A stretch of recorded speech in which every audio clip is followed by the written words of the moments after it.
अरे अरे, इतना टेंशन में क्यों दिख रहे हो भाई? लगता है एग्जाम पास आई है। कोई बात नहीं, इस एग्जाम के भी तोड़ है अपने पास। तो इस एग्जाम के तोड़ के निकालने के लिए मैं बुलाना चाहूंगा 3 महारथियों को।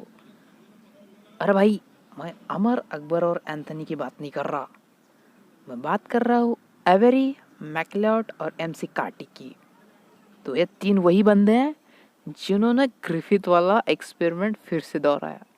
अब क्यों दोहराया ये तो आपको पता ही चल चुका होगा, और नहीं चल चुका होगा तो कोई बात नहीं, सब लोगों के साथ ऐसा ही होता है। एवरी, मैकलॉयड और एमसी कार्टी ने रिपीट किया एक्सपेरिमेंट। क्यों?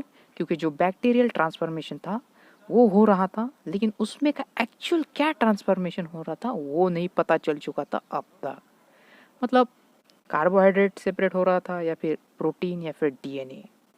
तो इन तीनों ने सेपरेट किया कार्बोहाइड्रेट को, प्रोटीन को और डीएनए को स्मूथ सेल के अंदर, क्योंकि स्मूथ से ही वायरुलेंट था।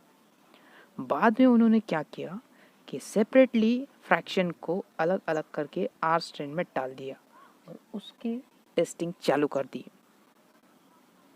अब कार्बोहाइड्रेट को ऐड कर दिया उस न्यूट्रिशन के मीडियम में जहाँ पर रफ टाइप के सेल थे।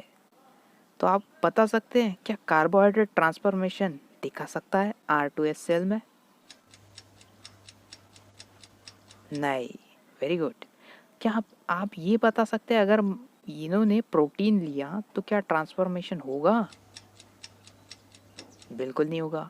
लेकिन अगर डीएनए लिया तो डीएनए होगा ही होगा, क्योंकि हमें अब पता है, लेकिन तब उनको नहीं पता था। लेकिन इतने से उनका मन नहीं भरा। उन्होंने क्या किया, डीएनए के साथ डीएनएज एंजाइम में डाल दिया। अब आपको यहाँ पर ध्यान में ये रखना है कि डीएनएज, एएसईएज, ये किल करने वाला एक एंजाइम होता है, मतलब इनएक्टिव फॉर्म। अब डीएनएज को किल कौन करेगा? कोई नहीं करेगा, लेकिन डीएनएज डीएनए को इनएक्टिव कर देगा। डीएनए एक्टिव फॉर्म हो जाएगा और डीएनएज इनएक्टिव फॉर्म, मतलब डीएनए यहाँ पर एक्टिव नहीं रहेगा। तो अगर डीएनए के साथ में मैंने डीएनए डाल दिया तो क्या होगा, आप बता सकते हैं कुछ? ट्रांसफॉर्मेशन नहीं होगा।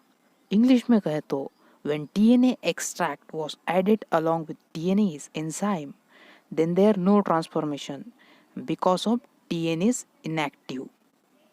और थर्ड सेट में इन्होंने तो ये किया, डीएनए के साथ ट्रांसफॉर्मेशन दिखता हुआ दिखाई दिया।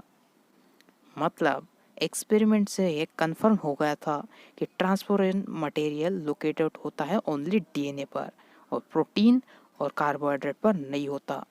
मतलब transmission of the genetic material from one cell to another cell by adding DNA extract only. तो भाई ये था कंक्लूजन।